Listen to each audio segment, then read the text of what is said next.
Hello, this is Mrs. Rouse again. I'm about to give you a new video. Here we go. This video is on composition and basically how you arrange things, how you arrange elements or the objects or parts of your design. So, and how important it is to think about how you arrange them. What you'll need for today is not very much. You need this worksheet. It's in your kit. It's about the fourth thing that was in there. If you do not have your packet, then you're going to need to just print it out. It's from what we placed it in the grade book under the this made an assignment of taking notes today, or it's under cycle 2 day 1. You'll see that I attached it there as well, this worksheet. Now what I'm going to be doing is I'm going to be talking about all these things and filling in the worksheet as we go, and you'll be taking notes along with me. And then we're going to, I have to kind of zip along so the video doesn't get too long. First thing I want to say is these are compositional.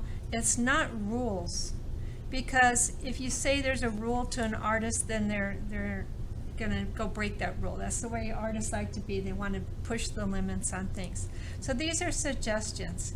However, I want to mention to you as a young artist that you kind of need to get used to the rules, find out what they are, and if you break a rule, you want to be doing it on purpose because of something that will happen, not because accidentally you didn't know something. So for the most part, we'll be following rules in my class, but as you advance in your art towards your own expression later on, you're going to occasionally maybe want to rule. That's kind of the way this goes. The first thing we have here is a good composition creates movement around the page. What that means is that, and by the way, I have some samples here. These are all from the Norton Simon Museum, so these are all local paintings, which is kind of fun. And I just chose some different prints I had as examples of how these things work. Okay, so movement. So movement is the fact that when you look at this painting by Raphael, you don't look just as Mary. You also look at Jesus. And you look at Jesus, you look back at Mary. You look at Jesus, you look at his feet. You look at her arm, you look across, back at Mary. You look at her cape, and you go around the cape. You look at the heels, and all of those are around. So basically, you're following movement that the artist has planned to get you to look around. So you don't just necessarily look and you're done. You want to kind of follow some type of design. The next one we have is called use repetition and rhythm, or YTHM, to create the movement. How do I get people to look around? Well, you repeat things, and rhythm is a repetition that's not even, as opposed to pattern, which is repetition that's exactly the same. So things that have been done here. This is a painting by Diego Rivera. He's a very famous Mexican artist, and what he's done to get you to look around, he's repeated things. So he's repeated the stalks on the flowers back and forth, back and forth, back and forth. He's repeated the details on the flowers. You look across, but you'll notice they change. They kind of open up and they kind of pull down. He's repeated her braids. You look around and around with her head, her hands. Lots of things are repeated. So you look back and forth with her. She's very symmetrical. And then you go back and forth. And it's kind of this type of a movement. And then you look at her and you're back doing this. By the way, I just want to mention this particular painting. She's not quite the center of interest because we can't see her face and the way he's kind of calmed her down. And the reason is she doesn't represent one person, but she represents a whole class of people. And that's why that's his social statements he was making in his paintings. But it's pretty cool. You can see he's repeated things to get you to look around. The next one I'm talking about is discourages movement off the page. I have a painting here by Picasso, and the inappropriateness is a little bit on the silly side, so I think we're not going to worry about it. But anyway, you'll notice that he keeps you from leaving the page. He has lots of movement. He's repeated colors and shapes. So there's things he's doing to get you back and forth. Look at these oranges looking back and forth, and so on. Fingers become pages in the books, rhythm here. Lots of things to get you to look around, but visually he doesn't let you leave. If I want to go out here, I have this door blocking me, literally blocking me leaving. Here I have this shadow sheer which turns this back in, and I look down in towards the painting. Here I have floorboards, but they keep me from leaving down here. And here we have a very strong diagonal line. I can't leave here. So he's keeping me, and this is purposely designed as a master of composition to keep me looking within the painting. So basically, sometimes you'll see someone do a piece of art, and you'll have rocks down here at the bottom, or a tree hanging in. These are all types of things, maybe it's all about a pretty sunset, but these are types of things that keep me from leaving. They point me back into the picture.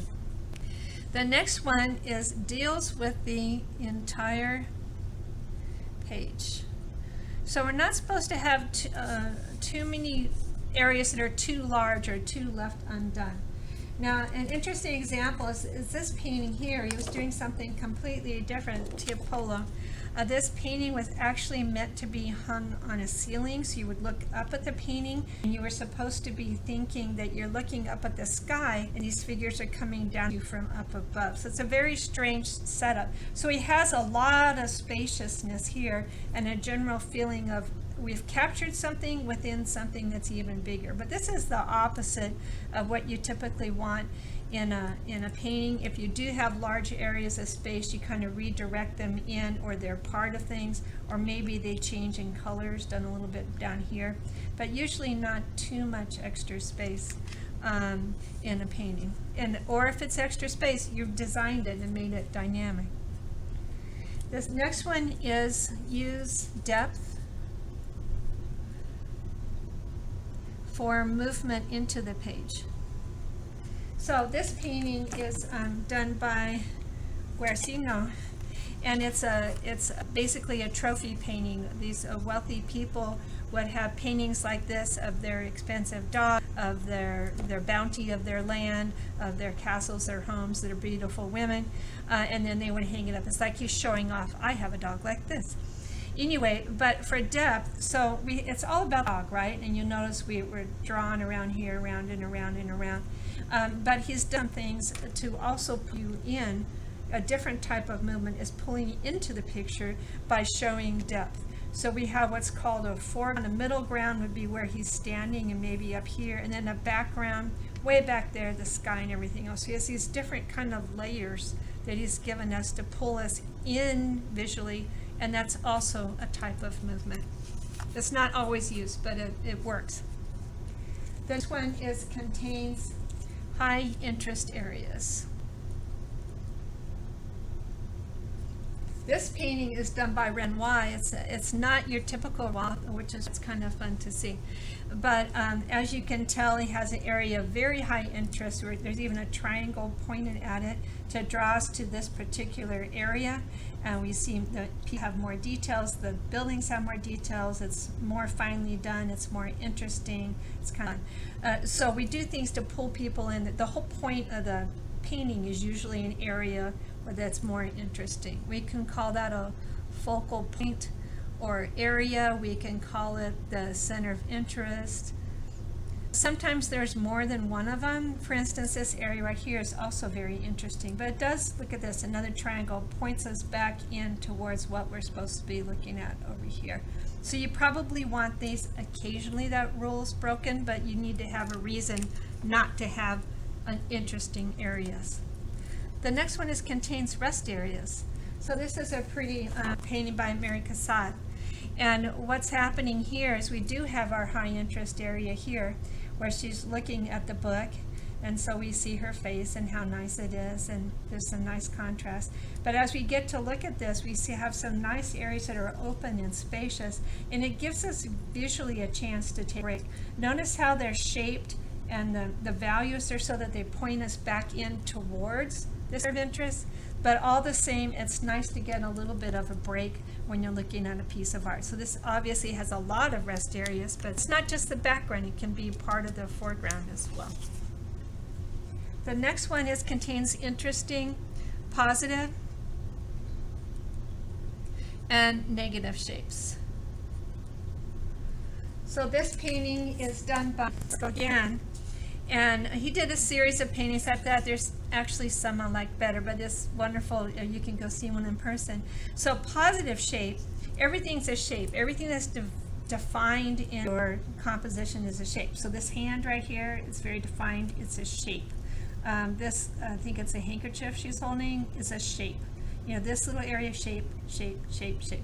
But anyway, a positive shape is a shape of the things that are, and a negative shape would be something like this green area. It's often a background shape, but sometimes it's just a shape of area in between things. Like his pants are so, the detail is just practically not there, so it's almost a negative shape.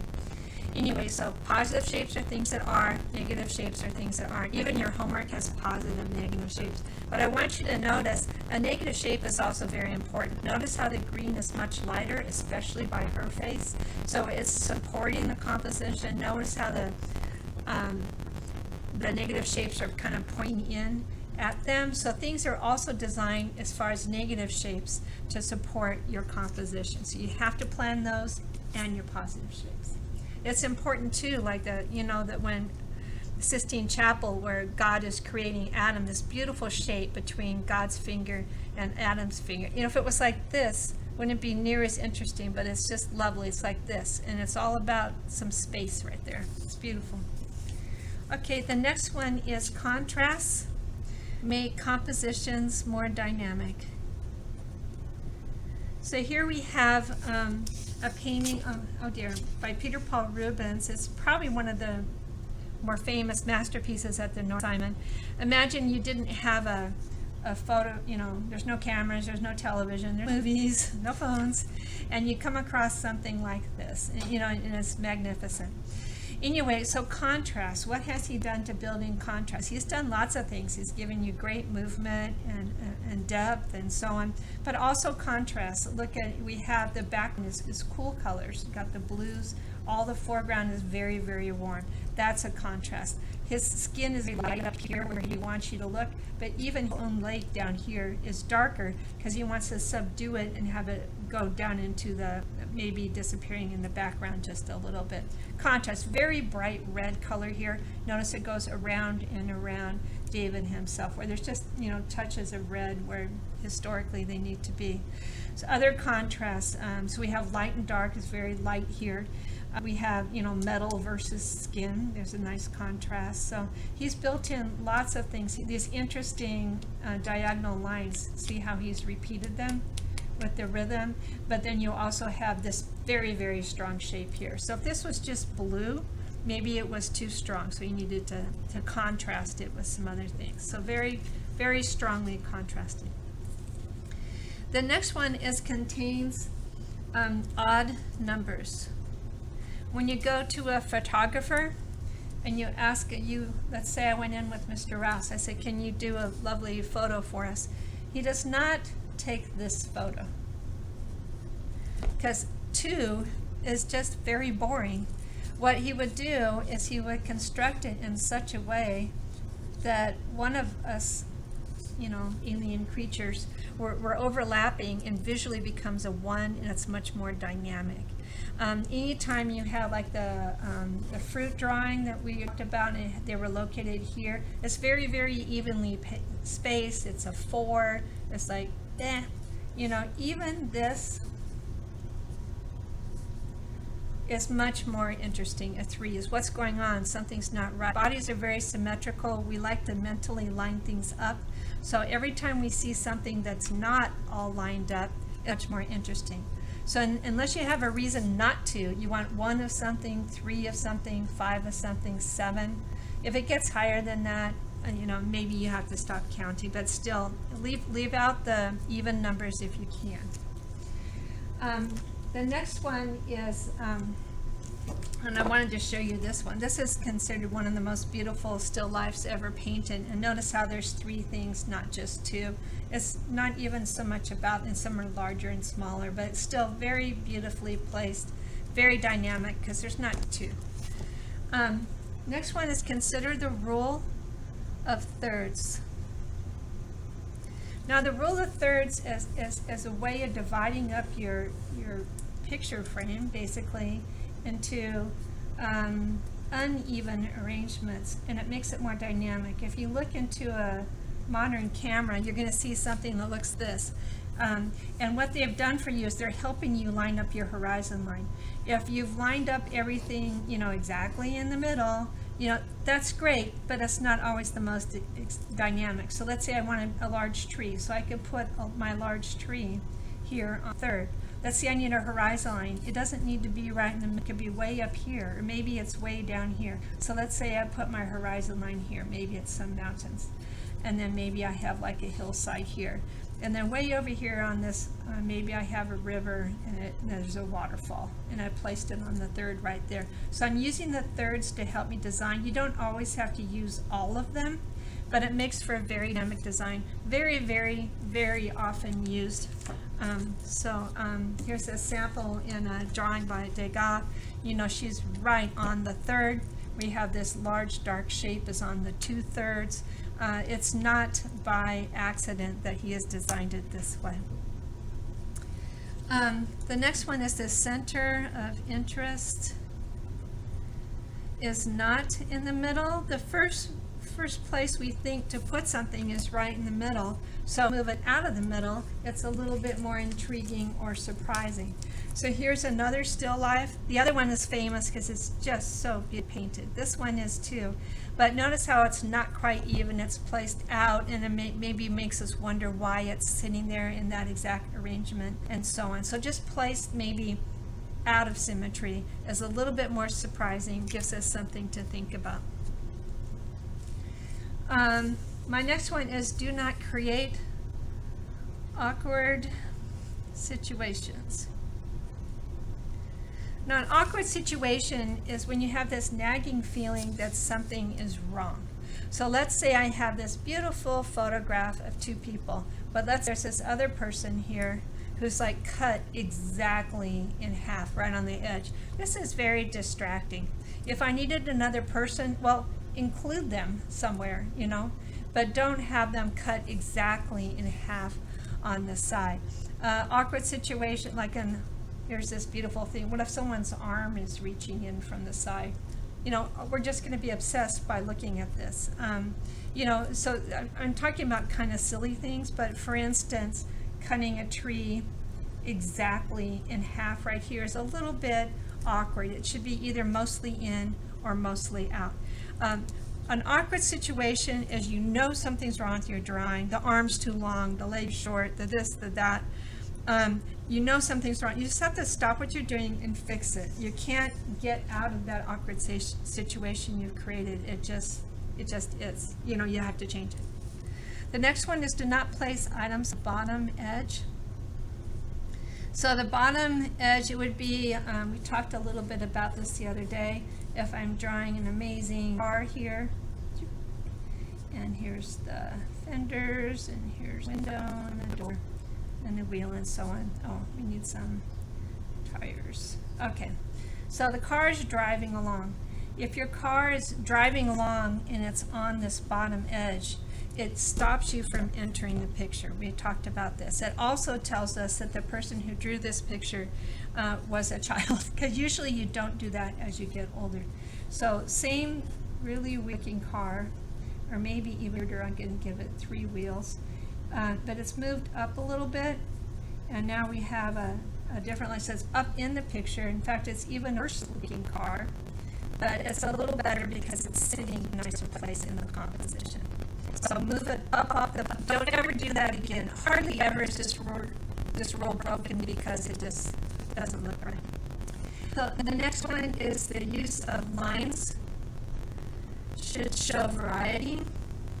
So of course I'm going to show you a Van Gogh from the museum, and he used lines a lot to give, remember, rhythm, the repetition causes you to look around, but all kinds of lines. He has curved lines, some shorter lines, longer lines, so all kinds of different lines here. But if you mix it up like he's done, it's even that much more exciting. So the direction he changes a lot.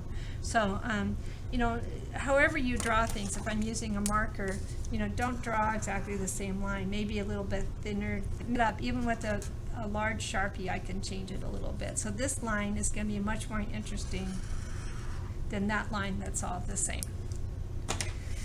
And then the last one is avoid, if possible, the use of words, signs, and symbols. So what we have with that is sometimes we have a situation, they're just so powerful. Like let's say this person right here has a t-shirt that says peace. And then you're like, oh, that's cool. Oh yeah, I'm all about peace too. In fact, that's a really cool t-shirt. I like that. And he looks like a nice person. I can see always. You become all obsessed by wearing that t-shirt that says peace. Let's say the car is driving and there's a sign here that says stop. So that's very, very strong visually. It becomes instantly the center of interest, and it's too much. Don't ever do this. Please never do this in my class. Don't ever like label stuff. Leave labels out. That's just distracting from your piece of art. When you this rule, and people do, and when people collage, and modern art has lots of breaking of this rule. Just realize when you break this rule, you've done something that is very, very strong visually, and you need to decide controlling this visual strong thing I've added, or can I control it? You know what I mean? Because it's going to be very, very strong. So yes, it's broken, but be careful. So I'm going to stop it here. What you're going to be doing, you're going to photograph the front page of this and send it to the gradebook. I'm giving you credit for watching the video. I'm going to turn this over so it's not the loud you see. And then we'll finish off with this other information another day. Thank you.